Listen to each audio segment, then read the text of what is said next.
الساعة 4:30 الفجر. البيوت في حي الشجاعية مالت من القصف، لكن اللي كانوا ساكنينها عمرهم ما مالوا.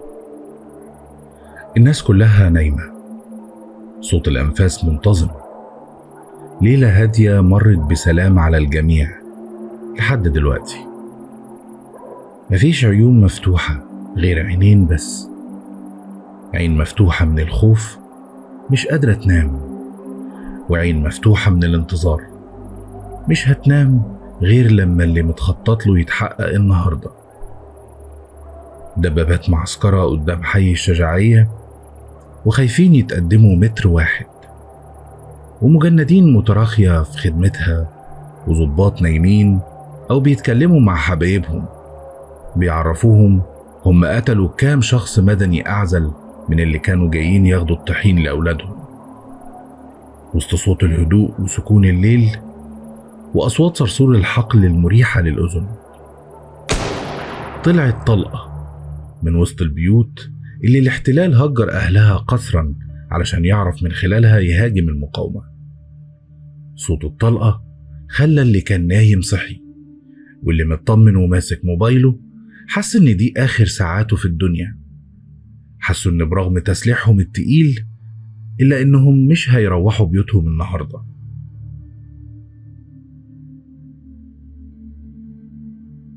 ضباط الاحتلال شعرهم وقف من الرعب. الطلقة دي بيجي بعدها كمين. يعملوا ايه؟ ينسحبوا؟ ممكن يكون ده كمين علشان لما يجوا ينسحبوا يتعاملوا معاهم من الخلف، وبكده هيتم إبادتهم. طب يفضلوا في أماكنهم؟ ساعتها هيجي أشخاص متخفيين من المسافة 0 وهيرموا عبوات تفجر دباباتهم زي ما حصل قبل كده، وهيسيحوا جوه دباباتهم ومش هيعرفوا يطلعوا اللحم من الحديد. أحد القيادات العسكرية وكان قائد كتيبة واخد تكليف من نتنياهو وبن غفير شخصيا قال: خير وسيلة للدفاع هي الهجوم. احنا هنهاجم في اتجاه الطلقة اللي جاية دي. بعض الضباط قالوا: مستحيل، انت نسيت الكمين اللي فات؟ العساكر هتخاف ودي خطوة غير محسوبة. المهم بعد جدال كلام قائد الكتيبة هو اللي اتنفذ بالفعل، وتقدمت القوة الأولى بالدبابات والجرافات وناقلات الجند بحذر في اتجاه الطلقة دي وسط سكون تام. ما قطعش صوت السكون ده غير كلمتين بس، كلمتين كانوا قادرين يقتلوا القوة دي ويخلصوا عليها بدون سلاح. الكلمتين دول كانوا الله أكبر. اتقالوا بصوت أعلى من صوت العبوات اللي انفجرت، اتقالوا بصوت غطى على صوت طلقات السلاح الآلي اللي اتفتحت في كل حتة. بمجرد ما القوة قربت تم تفجير العبوات اللي كانت مزروعة في بداية الطريق. القوة سقطت بالكامل ما بين نافق وجريح، وأول نافق فيهم كان هو قائد الكتيبة صاحب فكرة التقدم. القوة التانية قالت: بس خلاص كده كل العبوات اللي كانوا زارعينها انفجرت، يعني لو تقدمنا احنا دلوقتي كقوة تانية للدعم هيكونوا في مرمى أسلحتنا.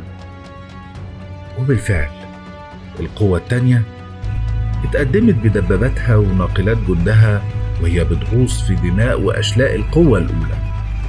وسط صرخات بعضهم وأنين الآخرين دوت انفجارات تانية أخرست اللي لسه باقي من القوة الأولى، وسلمت أصوات الصراخ والعويل للقوة التانية. حتى القوة التانية حسبوها غلط. كانت كل العبوات المزروعة انفجرت، لكن ما عملوش حساب إن المقاومة كانوا منتظرينهم بعبوات يدوية، وأول ما قربوا رموها عليهم وحصل اللي حصل. فصائل المقاومة اتأكدت إن خلاص الجبن هيخلي مفيش قوات تتقدم تاني، فخرجوا من البيوت اللي كانوا بيعملوا العمليات منها ومعاهم سلاحهم الخفيف AK-47، وبدأوا يمشطوا الطريق ويعدوا عدد الجثث والمصابين. لقوا رجالة بتصرخ زي الحريم، ولقوا أجساد نفقت وريحتها أنتم من القيح. الITS بتاع دبابات الميركافا لقط موجات حرارية تدل إن في أشخاص قدام، ونقل لهم الإحداثيات.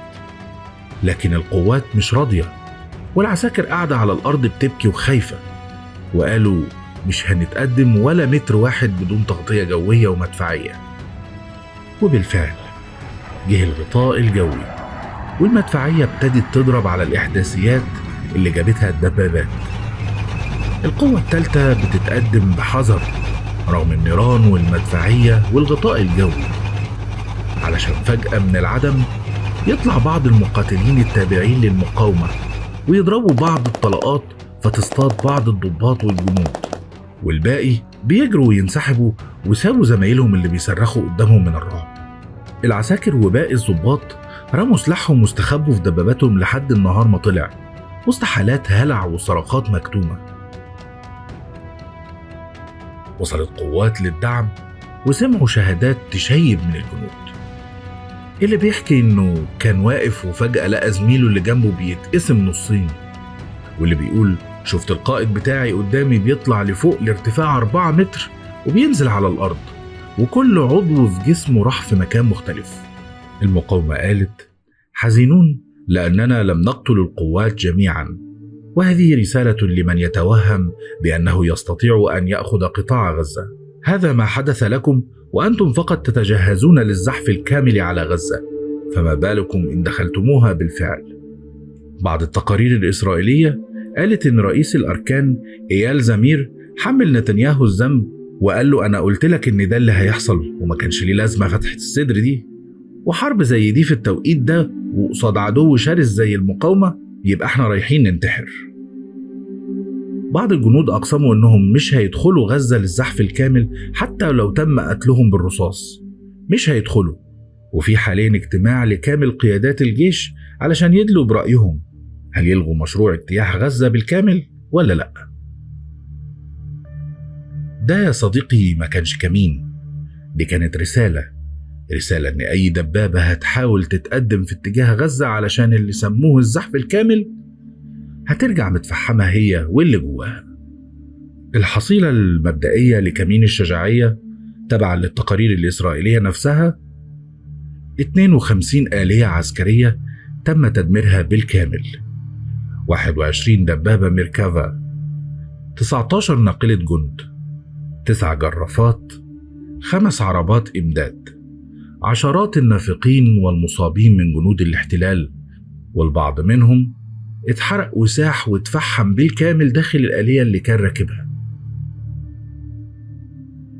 حتى وإن لم يساندهم العالم فهم في حروبهم بواسل.